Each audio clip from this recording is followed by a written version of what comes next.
In the UK, there are now more deer than at any time in the past 1,000 years. They've taken over an estate in Romford and even broken into a maternity ward in Plymouth. Food bank use is also at record levels, as the country faces a cost of living crisis that's making donations, especially those that contain protein, increasingly hard to find. Right. As hunger continues to grow, and with 500,000 people admitted to hospital with iron deficiency last year, could Britain's exploding deer population provide an answer? It's wrong. It's completely wrong. It's wrong. Do you think it's wrong to eat venison? Yeah. She's not going to try it. Reminds me of Bambi. I've come to a forest in the West Country to meet Ian Harvey, forestry manager for the west of England, to see if we could catch a deer. If you try and walk on the grass a bit, it's a bit quieter than the gravel. Just to the left of the track, where it stood there, there's no safe backstop behind it, so I couldn't risk a shot. So we just saw a deer, but Ian said it wasn't safe to take a shot because there was nothing behind it to stop the bullet. With a 3-mile kill distance on Ian's rifle, we had to let this one go. But one of Ian's team had bagged one not far away.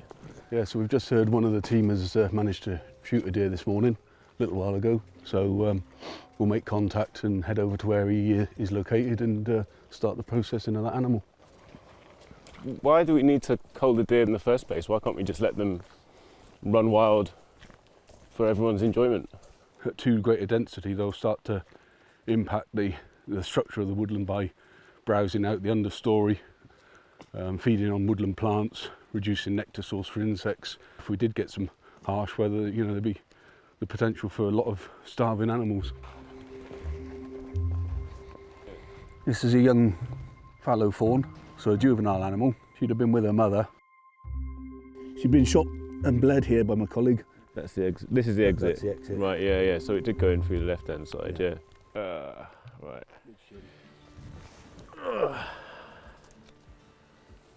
Oh, it's heavier than it looks.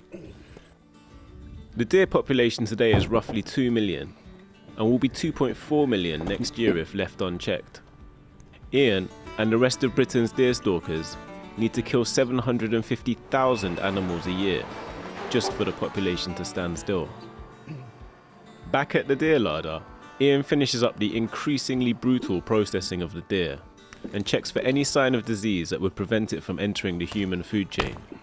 When the leg's off, just have a look inside the cleats, in the hooves there, looking for any ulcerations, any potential sign for any disease, foot and mouth in particular.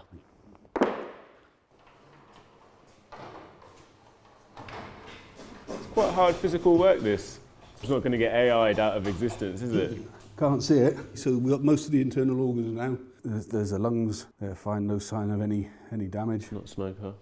Would you eat that, David? I feel like it needs a bit of work still. As Ian finished butchering our deer, I headed to Lewes to visit a food bank that was trying the meat for the first time. Right, Lewes looks pretty nice. Doesn't look like the kind of place where you'd expect to see a lot of deprivation. Rah, look at this place. Doesn't look like they need a food bank.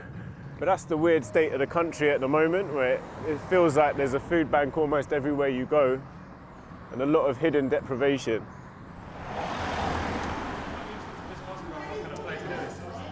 Yeah, can you tell us a little bit about the kind of place that Lewes is? Yeah, absolutely. Lewes is basically a conservative town. A lot of DFLs here, down from London's, moved in, middle class.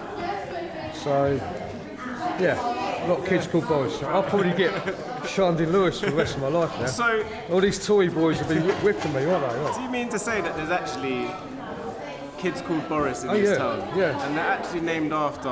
Boris Johnson, yes, correct indeed. A lot of young lads are called Boris. Probably some girls as well.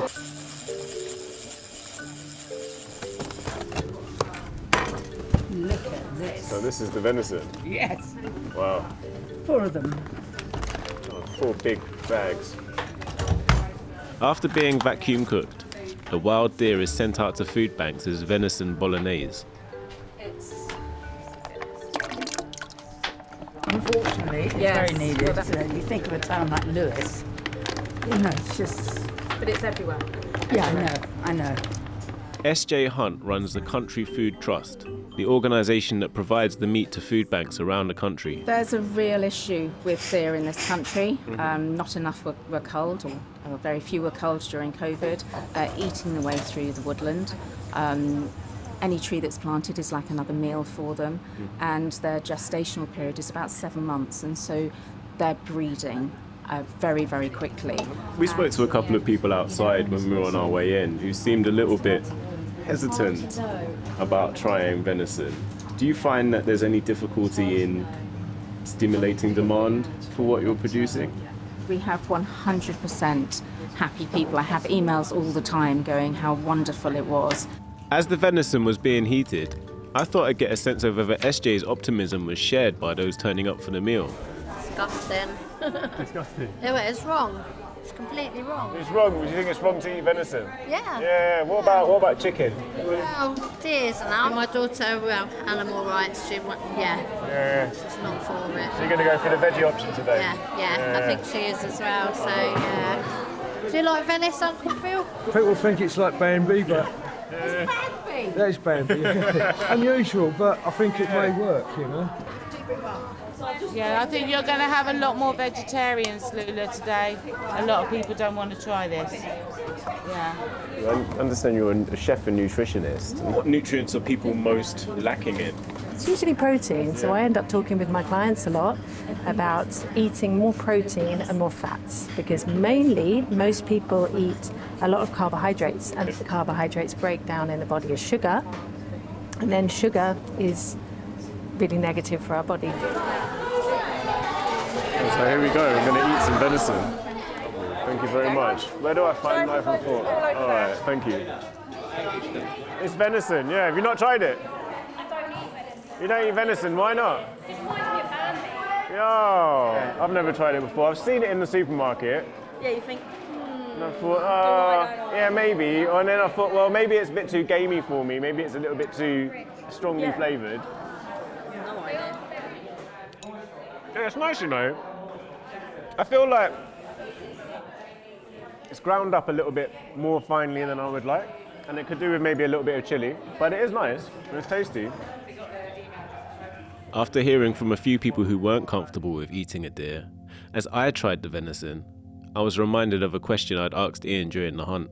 We've heard about how we need to cull deer, but it was a young, healthy animal. I'm wondering if you felt any kind of emotion while you're there, cutting it open and sort of taking it to pieces. It's an odd thing, and people don't really understand this, that to do this job, you've actually got to love wildlife and deer.